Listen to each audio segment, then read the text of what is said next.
Okay, just a little disclaimer before we get going. If you happen to notice anything strange in regards to the way I'm delivering things, I only just had wisdom tooth removal done 4 days ago. So if I'm a little bit off key or out of sync, it's because I'm having to deal with complications at the moment. So thank you for your understanding.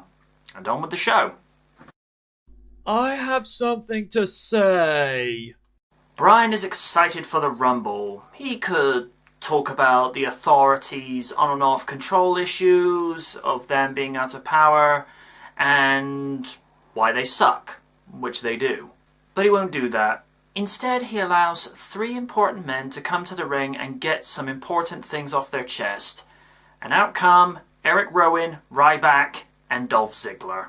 A near 20-minute segment with the 4 of them trash talking with Kane, Big Show, and Seth Rollins. Why can't they just wrestle from the get-go? Ziggler has to beat Barrett in order to qualify for the Rumble. Sounds simple enough. A grueling physical match that could have gone either way that saw Ziggler winning via zigzag. Bad News Barrett is a formidable foe, but he just wasn't good enough to win on this occasion. I have something to say.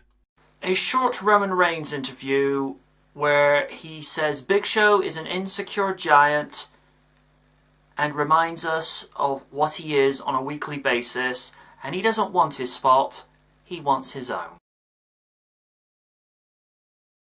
Another Rumble qualifier. When 2 bulls go to war, this won't be pretty.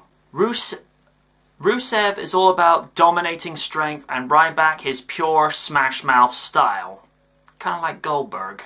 There were a few times where Ryback had this match won, but Rusev refused to stay down. And in the end, Ryback won via countout. Kind of a cheap way to win, but a win's a win. Bring out the divas. Here's Brie against someone who's actually talented. The Bellas have no in-ring skill. Naomi does. She's athletically quick and agile, and yet she was made to drop the ball to a Barbie doll. Brie Bella wins via pin. Shameful. A disturbing moment with Gold and Stardust hissing at each other over the fact that it's every man for himself in the Rumble. I could use a latte right about now.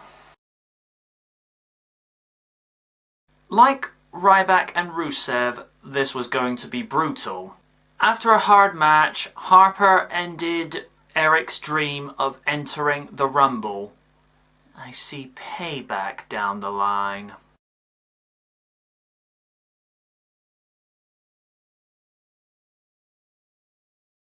The last Rumble qualifier of the night. Good friends make better enemies. Whether or not Kane and Bryan were the best of friends remains to be seen, but they have made good rivals / enemies.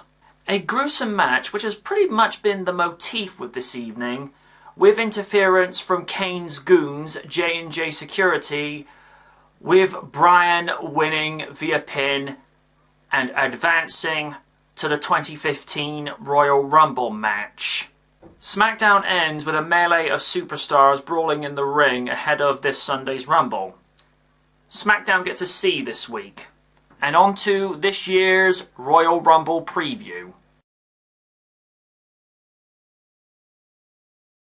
2 very talented teams with a lot to gain. If this is the opening card, then this will get the night off to a good start. New Day to win. I foresee the Outlaws being put over, considering the way the Ascension has been buried in the last few weeks. New Age Outlaws for the win. Bring out the divas.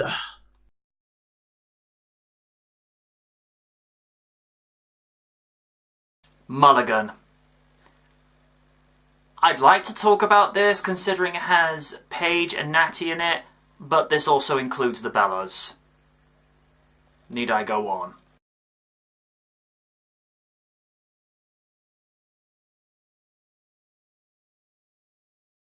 Considering the momentum that the tag team champions have right now, I can't see them being dethroned. That said, the challengers are having issues with each other, and that could play into things this Sunday at the Royal Rumble. Usos to retain.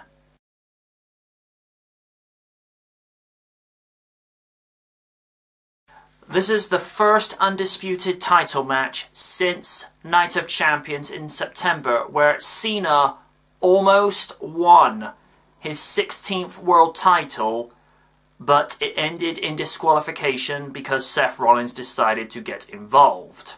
Given how Brock has issues with both Cena and Seth Rollins, aka Eric Cartman, and that the triple threat rules have never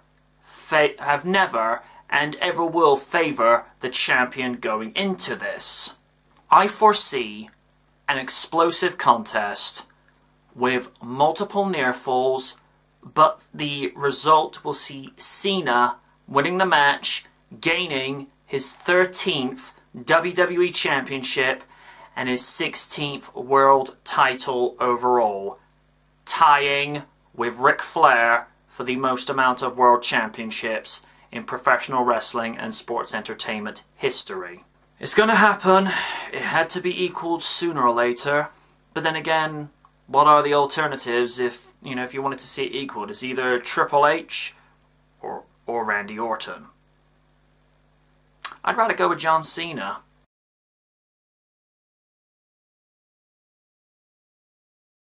Exciting, unpredictable, and every man for himself. My prediction is Daniel Bryan. And that has been this week's report for SmackBack on the best show in the WWE, SmackDown, and previewing arguably one of the best pay-per-views of the year, or any year for WWE, the Royal Rumble. Want to get everybody involved in this into the comments section below, either on my YouTube page, Blip page, or even my Dynamic Night page, dynamicnight.weebly.com. I'm working on making it dynamicnight.com, folks. Just bear with me. And get involved with the conversation. Use the hashtag Royal Rumble. And I really want your thoughts, your predictions, who's going to make the most impact, who's going to come out champion, and who's going to be the one to advance to WrestleMania to face the WWE Undisputed Champion. It's WrestleMania season, folks, and the Royal Rumble is the first step to WrestleMania and to immortality. Because as we all know, WrestleMania is the showcase of the Immortals. Good night from the night.